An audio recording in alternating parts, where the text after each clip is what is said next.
Welcome to Scale Car Models. Today I'll be taking a look at the 124 scale Revell 1966 Shelby Mustang GT350H model kit. This is part of the Motor City Muscle series from Revell. It's a skill level 2, which will require you to have paint and glue to assemble the model. It is also a 2011 issue. Looking around the box in the front, you can see here they have a photo of the model built up. Take a look around the side. Some information about the kit as well as a paint guide. There's 81 parts in the kit, molded in white, and you also have some other photos here of the model, and you can see there the 2011 issue. Looks to be a good kit. There is a pretty low parts count, so probably going to be a whole lot of molded in detail, but let's open this up and we'll see exactly what everything looks like.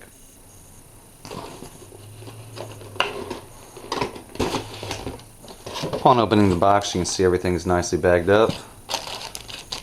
Clear molded parts, not a whole lot there, just front and rear glass and headlights and the small quarter windows there. Large bag with all your white molded parts. Typical, I'm seeing a lot of these recent Revell kits. It's a bag with your black vinyl tires and they're ready to go. Don't have any trees to cut off.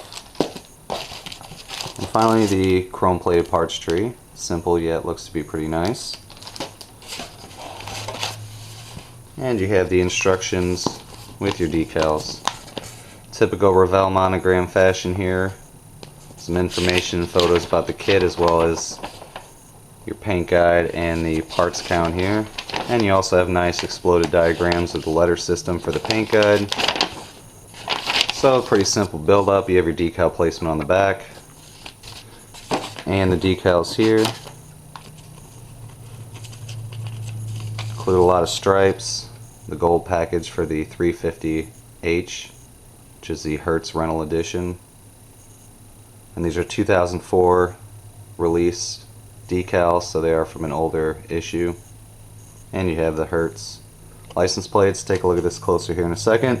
So there's everything that comes in the kit. Let me open everything up and we can take a detailed look at all the parts. Start off with the tires here. They include these no-name Blackwall radial tires, if I had to guess, and if I had to make another guess, I'd say these are probably modeled after some Goodyear Polyglass 14x7. That's just a guess. Feel free to correct me if I'm wrong.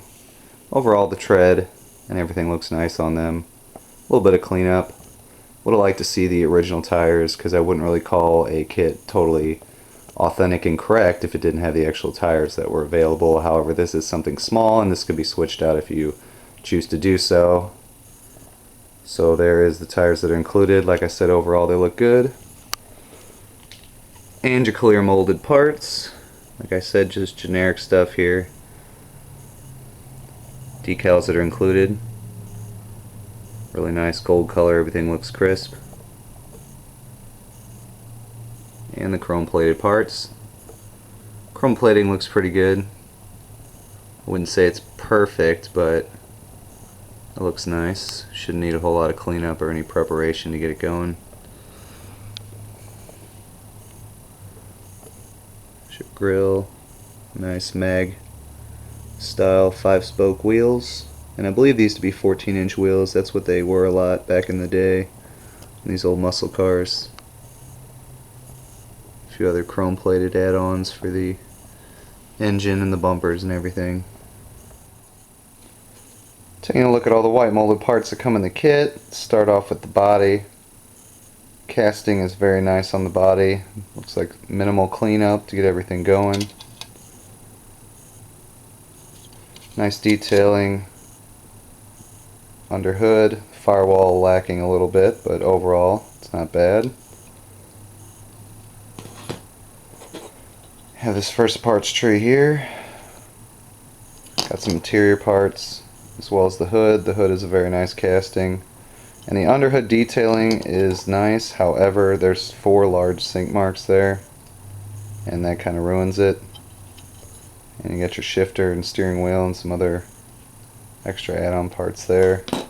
It's a pretty generic setup here with this. If you put together a model before, this shouldn't be hard. There isn't any extra parts. It's just a straightforward 66 Mustang build, GT350H. Chassis detailing is nice. They do include some short tube headers, which is cool. Get your wheel back, some other engine parts, radiator and your strut tower brace, intake manifold. I believe those are slats that you can put on the rear quarter window instead of the windows, which is a nice option. And we have our engine halves, front suspension. There's one of the bulkheads there, probably where your radiator goes in. Pretty large sink marks on that as well.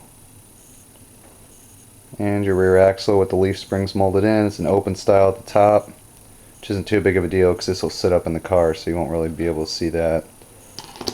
And the last parts tree here is the interior pan. And they actually did put the sink marks under the seats, so that's nice. Engraving and detailing on the side panels is nice. The rear seat, everything looks really good. They have the molded in pedals and the floor mat. So once you paint that up, it should look pretty good. Like I said, there isn't a whole lot of parts in this kit, so everything is going to kind of be molded in, but looks like they did a pretty good job on it. I actually had this backwards, that's why. Your dashboard. Some other fascia parts, your exhaust, water pump, and then the seats. They look pretty good. Just your standard bucket seats. The Shelby Mustang. So there's all the white molded parts that come in the kit. There's 4 parts trees total here. And you have the body. After looking at the kit, I think it's nice. I would have liked to seen some more parts for detail. However, if you do put some work into this kit, it'll definitely show. And overall, it looks to be a good builder, and it shouldn't take a whole lot of time to get the parts off, primed and painted, and assembled, and have a complete model to add to your collection. So I'd like to thank you all for watching. Comment, rate, subscribe, and I'll talk to you soon.